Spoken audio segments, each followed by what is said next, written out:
এই হলো বৃন্দাবনের সবথেকে জনপ্রিয় মন্দির, যেখানে আপনি চাইলেও 2 মিনিটের বেশি ভগবানের দিকে তাকিয়ে থাকতে পারবেন না।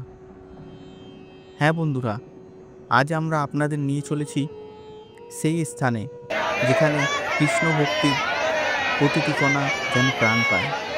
হ্যাঁ, আজ আমরা এসেছি বৃন্দাবনের পবিত্র বাঁকে বিহারী মন্দিরে। বাঁকে বিহারী নামটা শুনলেই মনে প্রশ্ন জাগে, এই নামের অর্থ কী? বাঁকে মানে হলো বাঁকা, আর বিহারী মানে যিনি বিহার করেন, অর্থাৎ আনন্দে লীলায় মগ্ন থাকেন। শ্রীকৃষ্ণ যখন শ্রী রাধার সঙ্গে রাসলীলায় মেতে ওঠেন, তার শরীরের 3টি অংশ বাঁশি, হাত এবং পা হালকা বাঁকা অবস্থায় থাকে। সেই ভঙ্গিমাই হয়ে ওঠে বাঁকে বিহারী রূপ। এই রূপের সৃষ্টি করেছিলেন স্বয়ং স্বামী হরিদাসজি, একজন মহান বৈষ্ণব সাধক, যিনি মীরাবাইয়ের গুরু ছিলেন। তিনি নিধিবনে শ্রীকৃষ্ণ ও রাধার তপস্যায় থাকতেন। সেই তপস্যায় শ্রীকৃষ্ণ এবং শ্রী রাধা একত্রিত হয়ে এক মূর্তি রূপে তার কাছে দর্শন দিয়েছিলেন। সেই মূর্তি আজ বাঁকে বিহারী নামে পূজিত। মন্দিরে ঢুকেই যেন মন হারিয়ে যায় কৃষ্ণ ভাবনায়। এই মন্দির সত্যিই রহস্যময়। মন্দিরে কোনো ঘণ্টা বাজে না। বিশ্বাস করা হয় নিধিবনে রাসলীলার পর ভগবান এখানে এসে বিশ্রাম করেন, তাই ঘণ্টা বাজলে ঠাকুরজির ঘুম ভেঙে যেতে পারে, তাই এখানে কোনো ঘণ্টা বাজে না।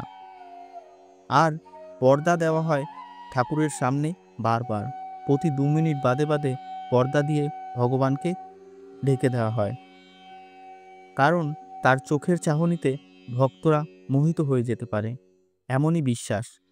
কেমন যেন এক জাদু আছে তার দৃষ্টিতে। সত্যি আমি এখানে চাক্ষুষ করেছিলাম প্রচুর ভক্তকে, যারা কেঁদে ফেলছে ভগবানের এই রূপ দেখে। বন্ধুরা, আমি এখন মূল মন্দিরে প্রবেশ করছি। মন্দির সকালবেলা 7:30 থেকে দুপুর 12:30 অবধি খোলা থাকে এবং বিকেলে 4:30 থেকে রাত্রি 9:30 অবধি খোলা থাকে। 7:30টায় মন্দির খোলা হলেও তার 1 ঘন্টা 1.5 ঘন্টা আগে থেকেই লম্বা লাইন পড়ে যায়। আমরা প্রায় 1 ঘন্টা আগে এসে লাইন দিয়েছিলাম। দেশ বিদেশ থেকে কোটি কোটি দর্শনার্থী আসেন বাঁকে বিহারী ভগবান শ্রীকৃষ্ণকে একবার দর্শন করার জন্য এবং তার আশীর্বাদ পাওয়ার জন্য। এখানে ভগবানের দর্শন পাওয়া সত্যিই এক ভাগ্যের ব্যাপার। তাই এখানে প্রচুর ভিড় হয়, আর একটু কষ্ট সহ্য করেই ভগবানকে দর্শন করতে হয়। এই দেখুন, আপনারা চাক্ষুষ করতে পারছেন ঘরে বসেই শ্রী বাঁকে বিহারীকে। মন্দিরের আশেপাশেই যেখান থেকে লাইন শুরু হচ্ছে সেখানেই অনেক দোকান আছে, সেখান থেকে আপনারা পুজোর জন্য প্রসাদ সংগ্রহ করতে পারেন এবং এখানেই আপনারা আপনাদের জুতো জমা রাখতে পারেন। মন্দির দর্শনের পর এখান থেকে আবার নিতে পারেন, কারণ ভেতরে কোনো জুতো রাখার জায়গা আমি লক্ষ্য করিনি। অনেক লোকেরই জুতো হারিয়ে যায় প্রচণ্ড ভক্তের ভিড়ে। তো দেখুন, সত্যি এই যে সেই পর্দা ঢেকে দেওয়া হচ্ছে ভগবানের সামনে, এখানে বেশিক্ষণ আপনারা ভগবানের দিকে তাকিয়ে থাকতে পারবেন না, মোহিত হয়ে যাবেন। সত্যি আপনি যদি শান্তি চাইছেন জীবনে এবং শ্রীকৃষ্ণ প্রেম চাক্ষুষ করতে চান, অবশ্যই বৃন্দাবন আসুন এবং বৃন্দাবনে এসে এই বাঁকে বিহারী মন্দিরে ভগবানের দর্শন করুন। আপনার জীবন ধন্য হয়ে যাবে।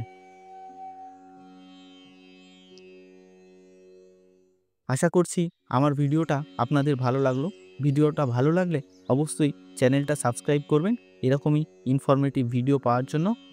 আর সবাই মিলে বলো জয় বাঁকে বিহারী। ধন্যবাদ। দেখা হচ্ছে কোনো নতুন ভিডিওতে।